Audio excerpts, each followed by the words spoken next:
Avança a agonia sob o rio, escavando com lascas de unhas e dentes de ferro até o fundo, até engolir o gosto amargo dos metais. Olá, eu sou Verônica Stiger, eu sou escritora, professora, eu fiz parte do júri que selecionou os finalistas na categoria Poesia do Prêmio Oceanos. Hoje eu vou falar aqui de um desses livros finalistas, que é o livro de Prisca Agustoni, que se chama O Gosto Amargo dos Metais. Prisca é suíça, mas ela já mora há alguns anos no Brasil, em Minas Gerais, onde ela é professora de literatura na Universidade Federal de Juiz de Fora. Esse livro da Prisca, ele é um livro que, como ela mesma conta na nota final, é um livro que, e aí eu cito a Prisca, nasceu a partir do impacto dos crimes ambientais ocorridos recentemente em Minas Gerais, primeiro em Mariana, em 5 de novembro de 2015, seguido por aquele ainda mais grave de Brumadinho, em 25 de janeiro de 2019. A Prisca conta nessa nota final do livro que ela ficou muda diante desses acontecimentos. E a ideia dela era, cito novamente o que ela diz, era traduzir esse silêncio, então, ou seja, essa mudez que ela sentiu diante desses horrores, desse desastre ambiental, numa linguagem áspera, enxuta, sem rastros de emoção, num exercício de esvaziamento, diz ela. E não um esvaziamento qualquer. Olha o que ela chama atenção, um esvaziamento da lama, da dor, dos dejetos e resíduos tóxicos e do excesso de palavras que infestam a história e desviam o foco do crime, desse crime, dos muitos crimes humanitários e ambientais. E a Prisca consegue isso ao longo do livro.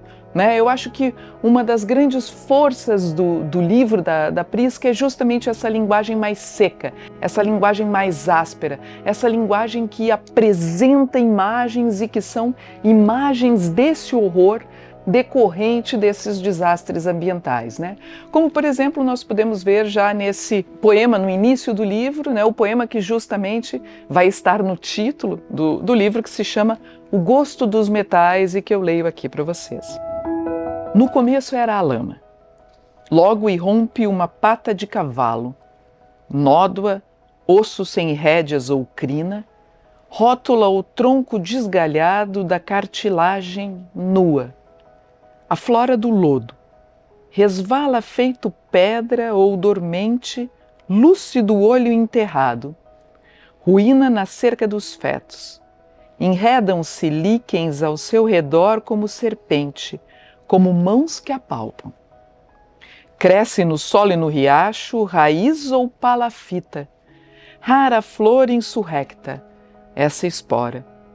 Avança a agonia sob o rio, escavando com lascas de unhas e dentes de ferro até o fundo, até engolir o gosto amargo dos metais. E aí é curioso que já na sequência do livro ela retoma um poema que ela já havia apresentado logo na abertura, e que é que são alguns versos que esse poema contém alguns versos que vão servir como uma espécie de refrão ao longo do livro, E é um refrão que é como se ele rasgasse esse livro, Um refrão que atravessa todo o livro, mas também como se fosse uma espécie de coro.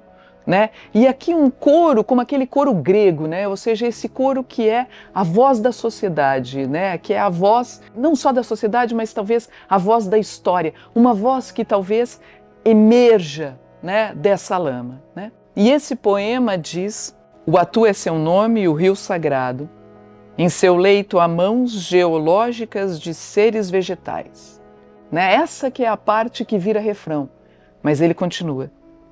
Plantas pré-históricas, o léxico aquático da língua borum, um manuscrito fechado na gaveta, a civilização das raízes flutuantes. E aí ela segue, é curioso que como ela segue com aquelas imagens dessa escavação na lama, até que de novo volta esse Uatu.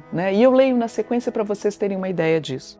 Porque exumar os fósseis, cavar sulcos na memória, para encontrar terra sobre terra, ossos sobre ossos, uma história que germina entre os dentes.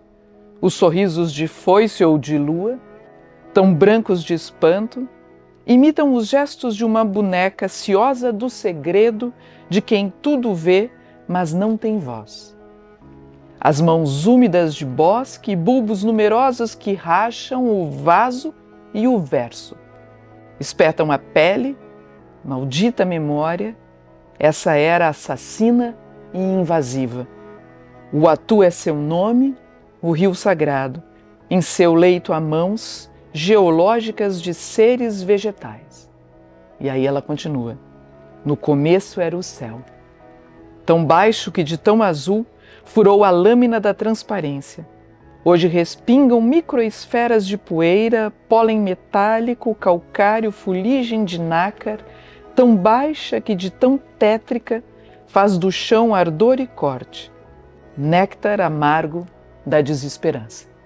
Né? E aqui eu acho que a gente tem uma síntese, tem uma imagem do que é esse livro primoroso, né, da Prisca Augustoni, que se chama O Gosto Amargo dos Metais.